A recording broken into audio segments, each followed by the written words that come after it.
Welcome to USIP ISIP, a weekly podcast with Northern Lights Winery founder Doug Bell, exploring the experiences from leaders in business, social media, and family. Now here's this week's exceptional guest. Welcome, we're back with Christine, and Christine is a broadcaster in Prince George, also an influencer of sorts, has been all across Canada, and is somebody who's very well recognized in the community of Prince George. Thank you so much for coming on to USIP ISIP. Oh, thank you. I don't know about that introduction. I feel that was a little bit much for me, but I'll take it. Well, you know, you are a bit of a celebrity, and I think in any smaller town, when you get into broadcasting, you become a celebrity very quickly. And I think that's maybe is a positive for some and a negative for others, and we're going to get into that later on. But for now, I want to hear about where you grew up and how you got started, and what were your influences? Yeah, so I'm actually from Ontario. I did kind of work in Toronto for the last 3 years before moving out, but I'm from Brantford, home of Wayne Gretzky and Christine. But when I kind of started, I'll go back to the teenage years. I didn't really know what I wanted to do, what I wanted to be. And I'm really going to age myself here. But I remember watching The Hills on MTV, and I didn't really have any interest in the show, but I loved the hosts of the after show. Jesse Cruikshank, Dan Levy. Before Schitt's Creek, before anything Jesse's done since then. And I looked at them and I was like, that looks fun. And 15-year-old me is like, okay, how can I make a career out of this? How do I follow in those steps? And Jessie has been somebody that I've idolized my whole life, and she was kind of my inspiration to get into it. And somehow I lost that direction along the way through school. I did stay an extra year in high school to do a media program, but then I actually went to university for music. I went for vocal music and did a year of that, and was like, you know what? Media's my jam. What are you doing? And then I went into it and I did university, and then after I went to Mohawk College in Hamilton, and I think I learned more in my first year there. I had some incredible teachers who are very well known in the industry who really pushed me, and I don't know that I'd fully applied myself till then, but I realized how far I could go at that point, and that was where that spark came from. Yeah, well, it's funny because I believe that Wayne Gretzky often refers to his hometown as your hometown. So I think that's probably how it works. I haven't heard him say that yet, but I'm waiting for it. So all right, listen up, Wayne. So when we're talking about being in Ontario and growing up and doing all these things around broadcasting and around music as well, which I didn't realize you were also a musician. You obviously were a bit of a performer. Can you tell us a little bit about that? Is that something you were passionate about when you were young? So actually, my dad was a high school English and drama teacher. Became a high school principal later on, but I remember growing up in the theater with him. And he started taking me to the Stratford Festival, all Shakespeare, when I was 4 years old. And you had to imagine, I mean, I don't remember all of it. My dad tells the story better, but you had these ushers who were probably in their 60s, 70s looking at this 4-year-old going to see The Tempest. That was my first show. They're like, she has no idea what the heck's going on.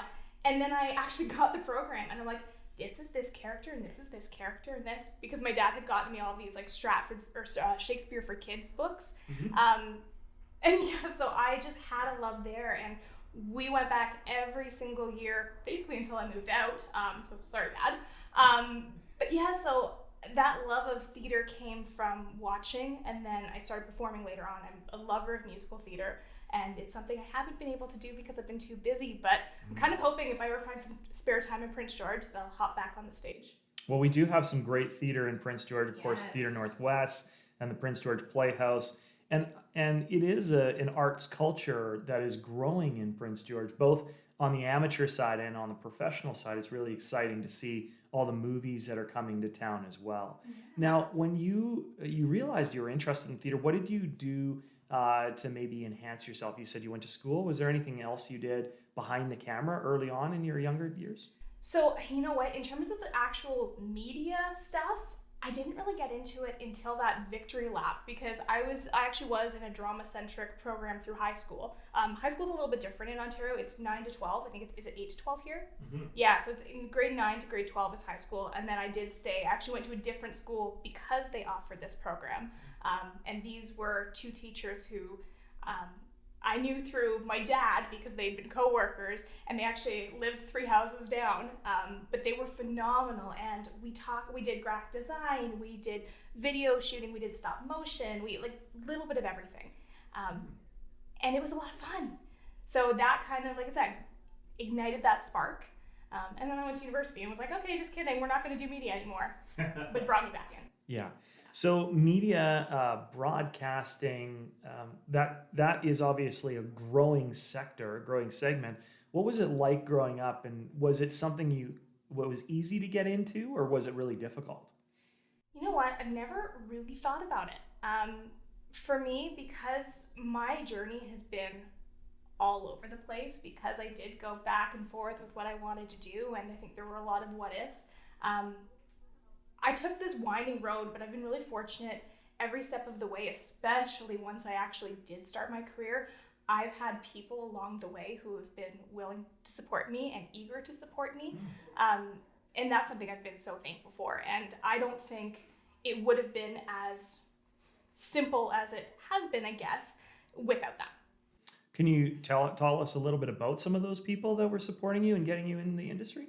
Yeah, so for me, if we want to go way back, I was bullied a lot as a kid for being the smart kid. I got great grades in elementary school, and going to high school, because I got so bullied, I decided I was going to pretend to be stupid. And I took that into high school, and I really didn't apply myself, and I don't think my teachers took me seriously. I don't think my peers took me seriously. Kind of carried that into university, because the messed up part of it was it worked, and I felt like I was surrounded by friends. Went through university kind of doing the same thing, not getting the grades that I knew I could. I'd be the person who would leave an essay till the last minute, do it in 2 hours, and get an 85, but I hadn't submitted other assignments because I was like, oh, I don't want to get these grades. But when I went to college afterwards, at this point I'd done university, so I think I went in and I was 24, in with 18-year-olds, and I was like, you know what? Screw that. Like, let's actually show people what I can do, because I know that I haven't been giving myself the opportunity to do that yet. And I was getting straight 90s. And my professors started noticing, and I cannot thank Ross Shimon. He was absolutely, still is, one of my biggest supporters. He's somebody who has made a career on the tech side, because when I did go to school for broadcasting, it was on the tech side. But he does tons of sports. He was just working at the Olympics again. But he has really, really always pushed me to be better. Another one of my professors, Joe, because he saw how hard I worked, he actually asked me if I wanted to go and work at the Canadian Country Music Awards while I was still in school.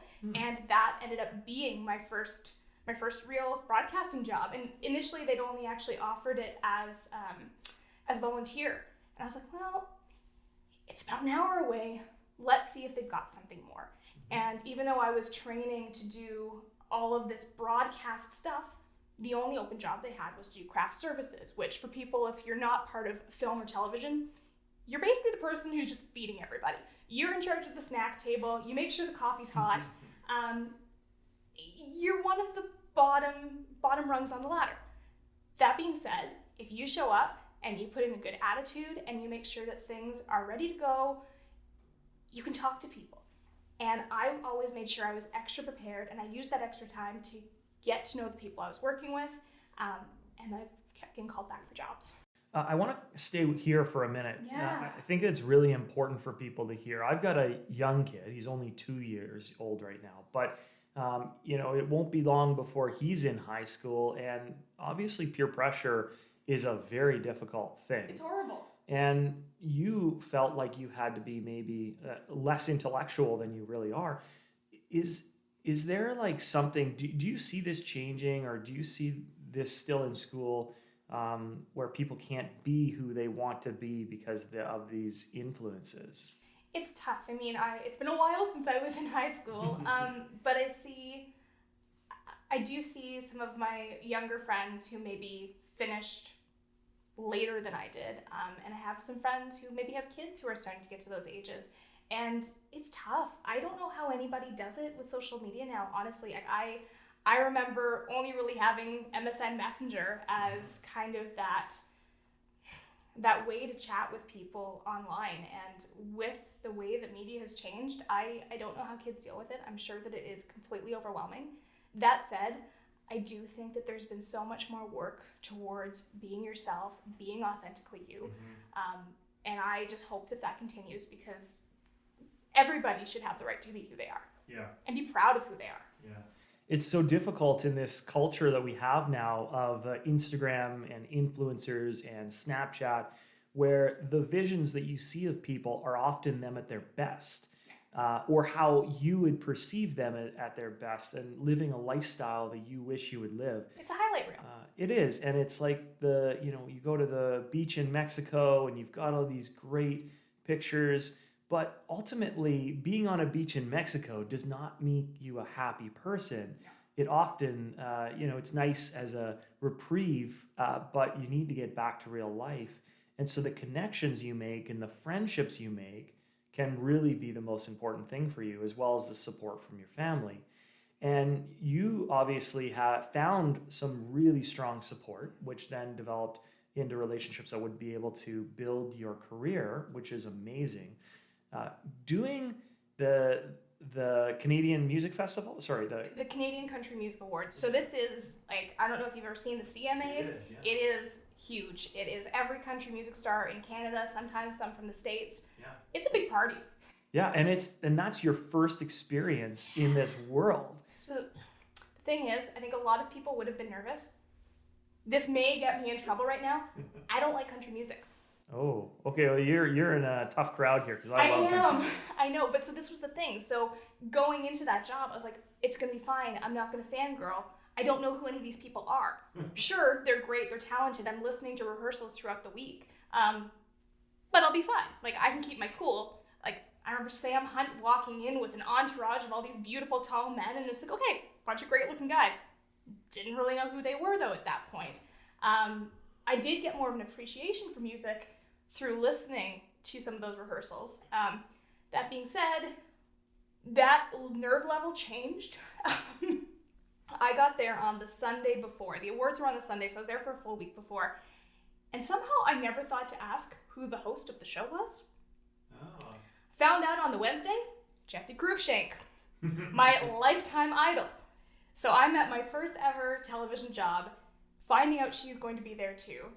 And all of a sudden, knowing she's going to be there in 24 hours, I just start freaking out. And it was funny because when she actually did arrive, I went into this like little shell of a person where I'm still scurrying around trying to do everything, but I was way too nervous to talk to her.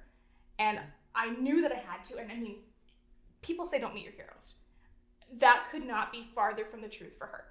She was so kind to everybody, so hardworking, which made me even more nervous to talk to her, I think, because I think that that girl crush just kind of grew. Yeah. And I just remember taking that time and sitting in whatever stadium it was that we were in, this big arena, and watching her rehearse. And there's script writers for the show, but she would always go back and say, okay, how can I make this sound more like me? And how can I rework this? And what you see on TV, I think sometimes she comes off as being, okay, well, we're just gonna do this and play a little ditzy sometimes, or she did back then, not so much these days. But that's not her. She was so smart, so witty, just like wicked fast. And seeing that other side of it, I was like, this is hugely inspiring. So it was funny. I waited until the awards were actually over on the Sunday night. I was talking to her husband actually and was like, yeah, so she's the reason I'm here. Like when I was 15, like this, and I told him that whole story. And he's like, well, like, you know, you need to go talk to her, right? So eventually I did, and I got a nice picture with her. And I've been fortunate enough to work with her a couple more times, and our paths have crossed in other situations. But I mean, she continues to be probably my number one inspiration in doing what I do. You seem to have a really good sense of what it takes to get to that level, but also like the type of work it takes to attain that status. Was that your first kind of taste of the behind the scenes, other than your schooling, where you got to see this? It really was. And I mean, in school, it was kind of interesting because like I said, I was in my whole program was the camera work, the editing. It was all behind the scenes. But what I ended up doing was we had two different sections of our class. So I was in the one section and I would be learning the editing, the camera work, We did audio stuff, not my favorite. But then I would come in on my days where I wasn't supposed to have those classes, double up, and then be the on-camera talent for the other class. Because I was like, well, somebody needs to be on camera. Why not me? Mm-hmm.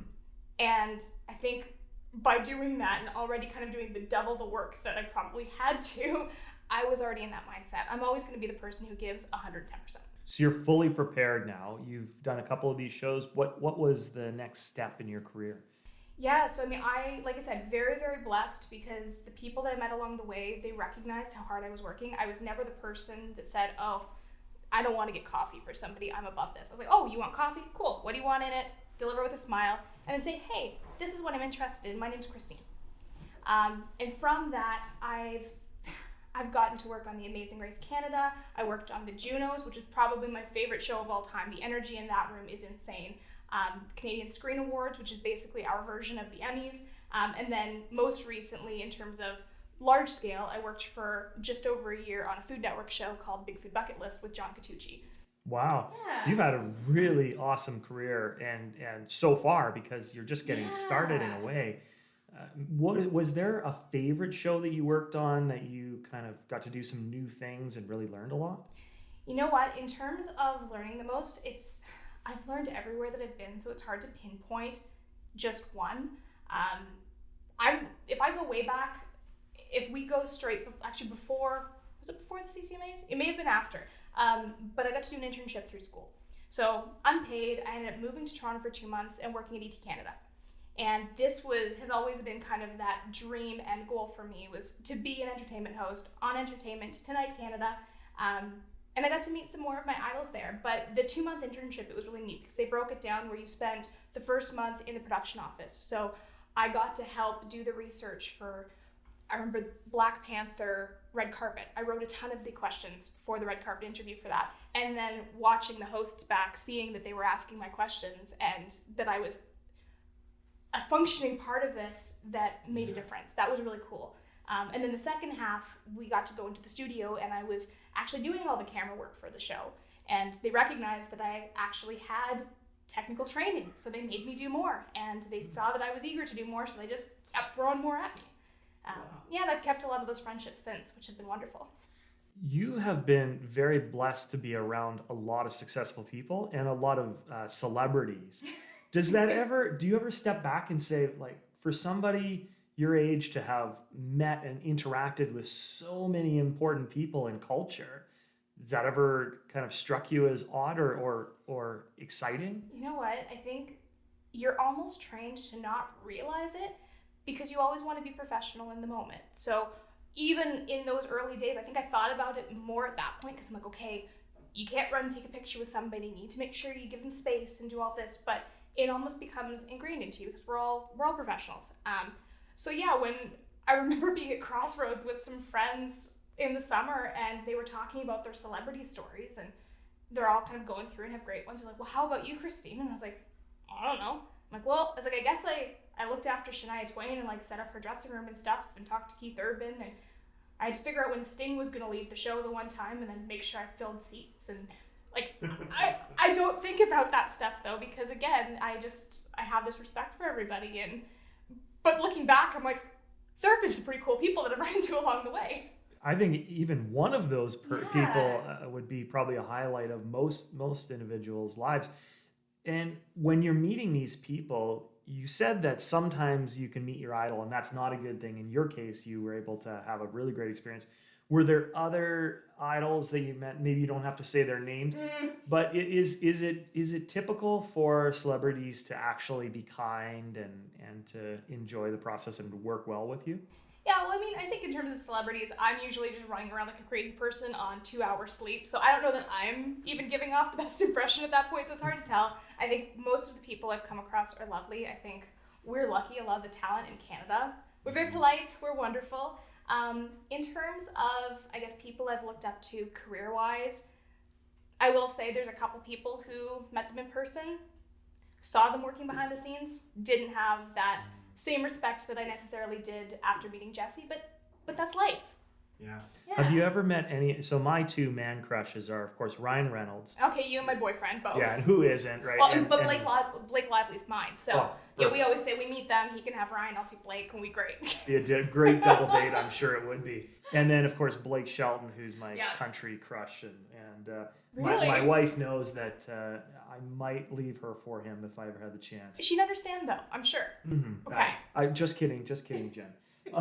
So when you're learning about these people, what was there one celebrity outside of your idol that just really stands out above the rest as being just a tremendously amazing person? Again, I'm gonna go back to that time at ET Canada. Sangeeta Patel. My goodness, I don't think I realized how much alike we were, but between takes of the show or whatever she was doing, she was always laughing and singing and just being silly and bringing people up. And I think that in her career, she's continued to bring people up. And I mean, that's what I aspire to be. I want to be the positive influence. I want to bring people up. I don't want to tear people down. So to see people who are in national status, I mean, she's a cover girl. to see that, it's really wonderful to see the possibilities there. That's amazing. And so eventually you moved all the way across the country to Prince George. What brought you here? So I was working for the Food Network when the pandemic hit. And at this point, I've actually been doing a long distance relationship, which if we go back a couple years, my boyfriend Ethan and I, we actually met at Mohawk College. So he and I ended up co-hosting a football show together because we're both big football dorks. He is the sports guy now, so that doesn't surprise people as much. But in addition to being the drama coach or the drama teacher and the English teacher, my dad was also the high school football coach. So I also got raised on the field. So anyways, Ethan and I kind of crossed paths and instant chemistry. Like, probably uncomfortable for people who are working around us, instant chemistry. So for that, I apologize. But he was a dumb boy and didn't get that I was interested in him. So we ended up actually being in different relationships and became best friends instead. And even though we'd had all of this very forward flirting, it just never really clicked. So we spent a couple years cultivating that friendship, being in different relationships, helping each other through those ups and downs. And then this guy gets a job in Prince George. He gets his first real job out of college. At that point, he was for Vista Radio with the GOAT, and he's gonna move across the country. He asks me, his best friend, to drive him to the airport on Valentine's Day. Yeah, so I drive him to the airport, him and my beautiful baby boy, my dog, which it's his dog, but he's mama's boy now. He was Ethan's dog. But so I drive Ethan and Tucker to the airport, and it was a nightmare at the airport itself. I mean, there'd been a blizzard the night before, so all these people who'd been stuck there were in the airport. His flight ended up getting delayed because they couldn't get the dog on the plane. It was a highly stressful time. And under all this, I'm saying goodbye for I don't know how long to this human who I cannot imagine my life without. He is my best friend, but I'm completely in love with him. So apparently he felt the same way because he ends up confessing his love to me before he goes and moves across the country. Plans one on me at the airport and he leaves. And it's Valentine's Day. I'm like, well, what do I do now? But we did the long distance thing for a while. Like I said, I was working full-time in Toronto. I was doing what I loved. I was really working hard with some incredible people who were teaching me so much. And I wasn't prepared to give that up. And on this end, he was doing really well, and he ended up moving over into the TV side with CKPG. He has since moved into the sports position. But then the pandemic hit. And when that happened, all of a sudden, that 4,000 whatever kilometers it is, it just seemed like it wasn't worth doing anymore. And not because we didn't want to be together, but it was like, well, why are we apart? With so many people working from home, we're like, well, there are media jobs and we can figure it out. So I ended up finishing up my contract with the Food Network, and I think I finished it in the end of October. First week of November, I was driving across the country. So he ended up flying back. I drove the whole way because I'm very protective over my little car. So I drove my little green machine, and we didn't kill each other on the way. So to drive across the country, not killing the other human with you is probably a sign that you're gonna have a good relationship. I feel like that's a good test. And yeah, but I didn't have a job when I came out here. I applied for a couple things, but the media positions here are significantly more limited than they are in Ontario, and I understood that, and I just kind of was like, all right, we'll try it. Yeah. So in a way, you have your own Hallmark movie, and maybe this is something that will actually happen. Maybe we can bring this to life. We have to talk to a couple of our local producers. Well, so this was the funny thing, because I ended up working at Lululemon when I came in, because I've had so many friends who have had incredible careers there. And I just love the whole culture there. And I was lucky enough to kind of get a job at the pop-up and fall in love with all of my coworkers. They're all the most wonderful people. So yeah, if you haven't checked out the new store, make sure you do that, because I'm a little jealous I'm not there anymore. But while I was doing that, they were able to be flexible enough with my schedule that when the movies did come, I was able to work them. So I remember kind of cold calling Norm Coyne on LinkedIn, because I knew that that's where my resume was, being like, hey, I hear you're making a Christmas movie. Don't know if you need help, but this is what I've done. And he responded very quickly, being like, yep, absolutely, come on in. And from that, I was able to work on the first Christmas movie and continue to add extra jobs, because they realized that I didn't know what I was doing. And then I was second assistant director on The Way to the Heart, which is coming out in April as well. Mm-hmm. Yeah. Well, Norm is a really great producer, and he's brought a lot of movies to Prince George now. So I bet when he saw your resume, he was thrilled, because it's very difficult to get that kind of talent, and to have that sitting right in town, right where he needs it to be. That was probably incredible. I'm very thankful to all of Barker Street Cinema for letting me in, because I think it opened some doors, and it helped me do some things I was passionate about when I didn't really know what my direction was. Mm-hmm. Yeah. So your boyfriend, you drove across Canada, and that kind of reminds me of a story from myself. I remember when I met my wife, I was dating her for a couple of years, and we decided to go on a trip together. And that was actually the moment where I knew I was going to propose to her. Really? I didn't propose to her then, but for me, I believe that when you travel with someone, you see everything. There's no Instagram filter on it at all. You see the warts, you see the great things, but you see who they truly are. We had a brutal trip. I mean, it was COVID, so we were trying to stay at hotels that weren't actually in city centers. I have a torn tendon in my ankle that's been healing. I ended up making the whole drive with my walking boot on my other foot. There's some video of me in Saskatchewan with this like garbage bag over my walking boot just flapping in the wind. But we made it. And the fact that we did have those ups and downs, I even ended up losing one of my grandmother's earrings at a hotel, but they were able to find it and send it back to me. But there was like that 8 hours of panic where I'm crying in this vehicle, and he's like, it's gonna be okay. Yeah, the emotions can be so roller coaster when you're traveling with someone, and you learn a lot.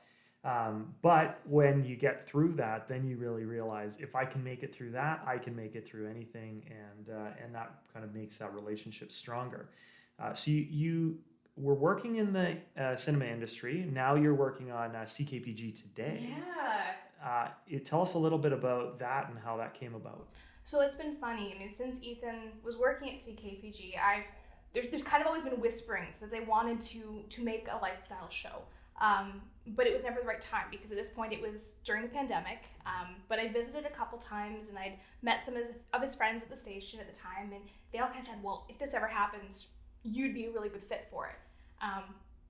But like I said, it was kind of a pipe dream at that point. Wasn't really sure. They kept saying, oh, when the pandemic ends, and here we are.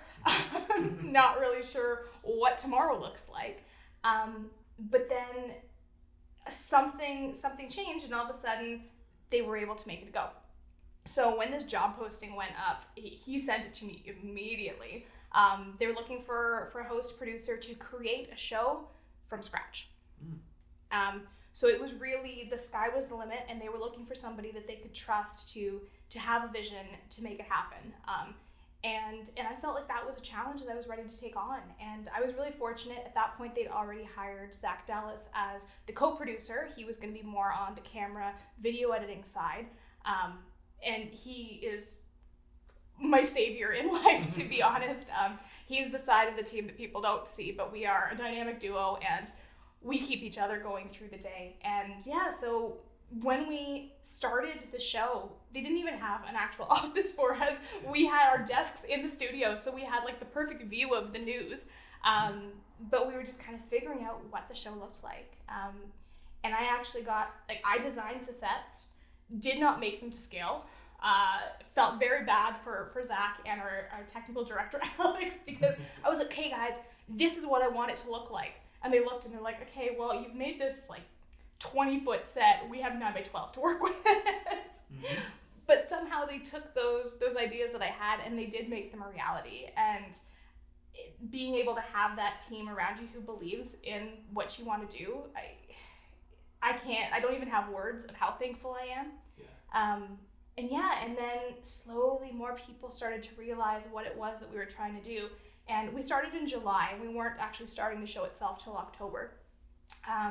So we had a couple people who were kind of trying to bring in early as experts. And we had the wonderful guys of Batula Burning, of Birch and Boar, of Nancy O's. They were early and being like, we can do food. Let's do this. And I had our beauty experts from The Current and face-to-face and makeup artistry. And just all of these people who, a lot of them were people that I already had a relationship with, whether it was through the movies or just general passing bys in Prince George, but some of them weren't. And to kind of have people who didn't really know me, but believed in what I wanted to do before there was even a product to see, that was really special. But it also put more pressure on me because I'm like, I don't want to let these people down. And then the show started, and as we've gone, we're however many months in at this point, and it's only gotten better. And more and more people seem to be hearing about it, seem to be watching, and everybody keeps saying, we love what you're doing. You're showing the positive of Prince George, of Northern BC, and especially right now, there's a lot of stuff that's not so positive out there. So if I can give that outlet, that's what I want to do. Yeah, and it seems like a match made in heaven having you there and your partnership with the people on set. The other thing that I really notice about your show is that it is a really great bridge between traditional television and the digital media landscape. Yeah. And you do a lot of your promotional work and a lot of the episodes end up online. Was that intentional, or was this something that just kind of naturally happened? Oh, no, absolutely intentional. This is actually a good question because I think a lot of people look at the show and think that things have just kind of happened coincidentally. Everything's intentional. So when it kind of came to talking about how we wanted to present it, even just like the format of where we were going to put commercial breaks in, we looked at the rundown and said, okay, we want to make sure we have a full segment and then a commercial break. Because, there's some shows, they say, okay, we're going to take a break. We're going to finish this conversation when we come back. We're like, okay, but if we want to put that to the web afterwards, it's really awkward. It's too clunky. So we formatted the entire show with the web watchability in mind right from the beginning. Yeah. And have you seen the growth of the show happen both or from the web? Like, is that more popular now, or would you say your traditional broadcasts on the television is more popular? It's tough because we don't actually look at ratings. So I don't have numbers of who's actually watching the traditional broadcast. I have a general indication of who's interacting with us on social media and kind of seeing how many people are interacting with specific segments, because we do post all of our main segments online. You're not going to get the in-between stuff where I'm rambling on about whatever I want to that day. But yeah, it has definitely been growing. It's been growing steadily. But then every so often we do have something that maybe it's a bigger name, and all of a sudden you just see those numbers go up. And we've gotten a ton more followers even just within the last week with some of the guests we've had. So well, that's great. And because it's live broadcasting as well, there can be a lot of unpredictability when it comes to that, especially when you're dealing with people who are not traditionally on camera. Yeah. Do you have any good stories about that? Well, I like that you brought up that it's with people who traditionally aren't on camera, especially because this is the first show of its kind in Northern BC. People don't know what to expect. They've interacted with the news where you are a talking head. You're not really interacting with somebody. You're not allowed to look at the camera. And we say, okay, well, we're going to break all of those rules. We want you to be silly. We want to see the personality. And we're going to talk to you for 9 minutes straight. And that scares a lot of people because 9 minutes can be a long time, or 8.5 or whatever it ends up being. But when I go in that waiting room, I try to pop in and just say hi to people before they come out on the show. And I don't necessarily have a lot of time because I'm also trying to make sure that I get myself together. I show up at work looking very different than I do when I get on the show. But I sit down with them, and the best piece of advice that I offer people, and I'm sure that it applies when you have people coming on here too, I was like, as soon as you start talking about something that you're passionate about, it's easy. If you stop thinking about all the rest, you ignore the cameras. I like to think I'm not the hardest person to talk to, but if you can just tell me about something you're passionate about, it'll all melt away. And 99 times out of 100, it does. Yeah. Well, one of our first encounters, we were working on a segment, and it was a pre-recorded segment. Yes. And even that is hard to get right. As a matter of fact, I totally screwed it up. No. We were doing a wine tasting and pairing with foods for Christmas. Oh yeah. And so we were set up at the winery. We put all the wines out in the right order, and we were tasting the wines as we were going down. It was only the very end I realized that I totally screwed up the order, and I was talking about the wrong wines at the wrong time. And you were so gracious to try and edit it together for me. But I'm sure that there's been a few people like myself that have made worse mistakes maybe. Things happen, right? I mean, especially in the live stuff, like you said, when we're doing something that's pre-recorded, it's a lot simpler to edit out those, maybe you stumble over your speech, maybe something doesn't go to plan. That being said, we do a lot of things on the live show. I prefer to do things live and get people into the studio, and I like it to be interactive. I know that Kim Hayhurst with The Makery, she has been one of the best people to have on the show month after month. She comes on once a month, always makes me do something silly, pretty much just decorating my office with crafts. Doesn't always go to plan though. We had one in particular where she was trying to teach me how to make a pom-pom. Kept telling me how easy it was. She'd picked out this beautiful yarn that was all like very, very Christine colors. So there's like reds and pinks, and we start getting into this segment live on television. All of my yarn gets knotted up on the ground. It ends up getting caught on the kitchen island that we've got. So you've got Kim's going ahead and talking about how easy it is, and she's doing it. And I'm sitting there like trying to get tangles out and trying to make it work. I ended up just giving up, throwing my yarn on the ground and being like, okay, well, live TV, we're going to watch what Kim's doing. Because it doesn't always work. And I'm usually the one who's going to screw it up. And that's what I tell people. I'll laugh at myself anytime. I think that makes people feel more at ease. For sure it does. It's always easier to see somebody else make the mistake first. So that's very gracious of you. And you are a very gracious person. When the people who are out here listening, maybe they have an interest in getting into broadcasting, whether it be on the social media side or on the traditional media side, TV, radio, podcasting, what steps would you recommend they take to move forward and learn? You know what? I think that right now it's probably easier than ever to get started. You can go to school if that's what you want to do, but I'd say before you even get to that point, use your phone. Your phone has a great camera on it. Use it, play around with it, play with your lighting. If you ever have questions, talk to professionals. I think every person I've talked to in Prince George has been willing to help. So if you have people who you look up to, whether it's the guys at Six Sigma, whether it's us, whether it's Scott McWalter and his group, you talk to those people and you get those suggestions. But it's also fun to just try things on your own. So once you get that, and if you figure out that's something that you're passionate about, that you want to pursue, maybe you've already gotten some success online and you just want to get more technical with it, well, then you can start to get into the schooling. But I will say that when it comes to the actual product, you can't wing it. And I think that there's a lot of people out there who maybe see what I'm doing, who look at some of the things that other people are doing, and I can only speak for myself, but I was giving a colleague advice the other day, and just in terms of with our format of show, I was like, you plan, and then you make it look like you didn't do any of that planning. But especially when it comes to live television, maybe I haven't talked to you before. Maybe you're a guest who's been on the show for the first time. I know I've got 8 minutes to fill.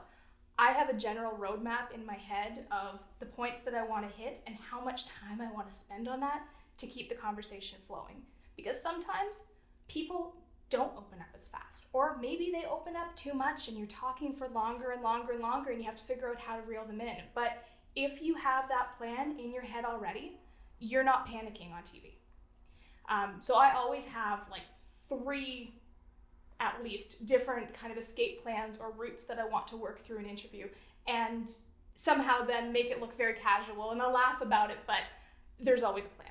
So best advice I can give is always have a plan, do background work, make sure you're really prepared. I truly don't think there's such thing as being over-prepared. And then just have a good attitude. I think attitude is everything. I truly believe that. I think a lot of people have taken me on whether I've had the actual skill set or not, because I'm very eager to learn. But you can't teach somebody attitude. So start with your attitude, no matter how small the job is, people will notice. Very wise words. Thank you so much. Where can people find you if they'd like to reach out to you or learn more about you? Yeah, so I'm pretty active on social media. Instagram's probably the easiest place to find me. Very easy. My name, @Christine Midgley. That's CHRISTINEMIDGLEY. Sorry, my name is so long. Blame my parents. But that's probably the easiest spot. That's fantastic. We'll have those underneath the show notes here. I really appreciate having you on board today. We're celebrating with our Boreal Frizzante, Yes. sparkling blueberry, raspberry, and Saskatoon wine. It's delicious. It is really delicious, and I'm sure we're going to have more of these conversations in the future. Thank you so much. You've been listening to You Sip, I Sip, and we'll see you next show. Thank you for listening to You Sip, I Sip. Please hit the 5-star rating and leave us a review. If you'd like to learn more about Northern Lights Winery, text us at 604-670-4046 or visit us on social media @Northern Lights Winery.